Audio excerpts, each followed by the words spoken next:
کہ چند منٹ آپ حضرات میری گفتگو کو سنیں۔ بہت تاثر کن خطابت آپ کے سامنے ہو چکے ہیں، بہت اچھے خطیب یہاں پہ آ چکے ہیں، آپ نے ان کی خطابت سنی ہے۔ میری جبین عقیدت سلام کہتی ہے، میری جبین عقیدت سلام کہتی ہے، قبول ہو کی محبت سلام کہتی ہے۔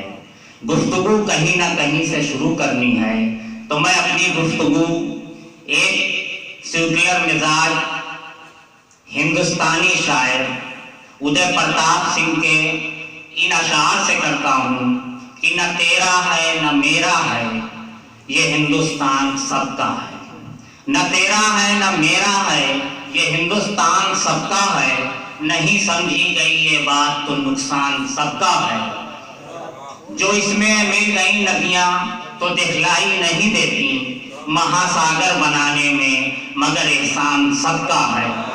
یہ ہمارا ملک ہندوستان اتنا بڑا ملک، اتنا خوبصورت ملک، اتنا عظیم ملک جو مہاساگر کی طرح گہرا بھی ہے اور ہمالیہ کی طرح بلند بھی ہے، اسے عظیم بنانے میں کسی ایک شخص کا نہ کسی ایک قوم کا ہاتھ ہے، بلکہ گوتم بدھ سے لے کر مہاتما گاندھی تک، جس میں چشتی بھی آتے ہیں، نانک بھی آتے ہیں، ٹیگور بھی آتے ہیں،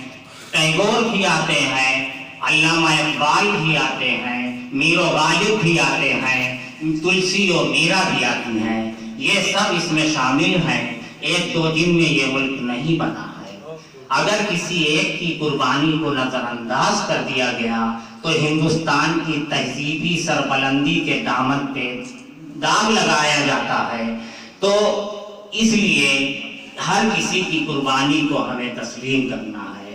ہمارے ملک کا سموِدھان جو ہے، ہمارے ملک کا دستور جو ہے، وہ ہر مذہب کو، ہر قوم کو، ہر فرقے کو، ہر زبان کو زندہ رہنے کا حق دیتا ہے اور پوری عزت و آبرو کے ساتھ زندہ رہنے کا حق دیتا ہے۔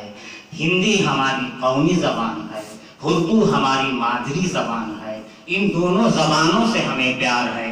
کسی شاعر نے کہا ہے کہ اردو بھی ہماری ہے، ہندی بھی ہماری ہے، یہ بھی ہمیں پیاری ہے، وہ بھی ہمیں پیاری ہے، ایک ہاتھ میں شانہ ہے، ایک ہاتھ میں آئینہ، ایک خالدہ خانم ہے، ایک راجکماری ہے۔ آپ اندازہ لگائیے کہ ہمارے ملک کا سموِدھان جب ناگاؤں کو زندہ رہنے کا باعزت طریقے سے حق دیتا ہے، جو 99% ننگے رہتے ہیں، تو ایک اچھے خاصے لباس پہننے والے کو وہ زندہ رہنے کا حق کیوں نہیں دے گا؟ اگر اس کے باوجود بھی کچھ شریف لوگوں کو زندہ رہنے کا حق ہندوستان کا کوئی بھی اندازے فکر اگر نہیں دے رہا ہے، تو اس کا مطلب یہ ہے کہ وہ برہنگی کی طرف جانے کی کوشش کر رہا ہے۔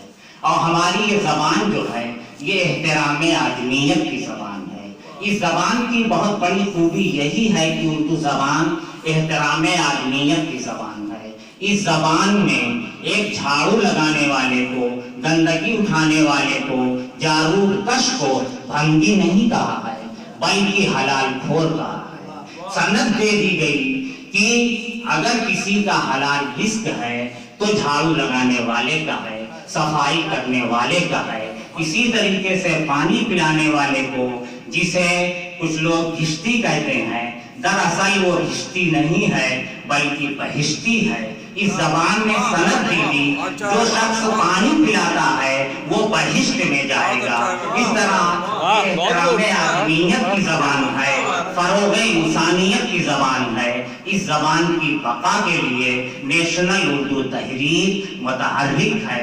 ہماری یہ تہذیبی ذمہ داریاں بنتی ہیں کہ ہم اس سے جڑیں اور اس کے قدم سے قدم کو ملا کے چلیں، اس کو مضبوط بنائیں۔ واقعتاً میں نے یہ دیکھا ہے کہ یہاں پہ بہت سارے طلبہ پڑھنے آتے ہیں،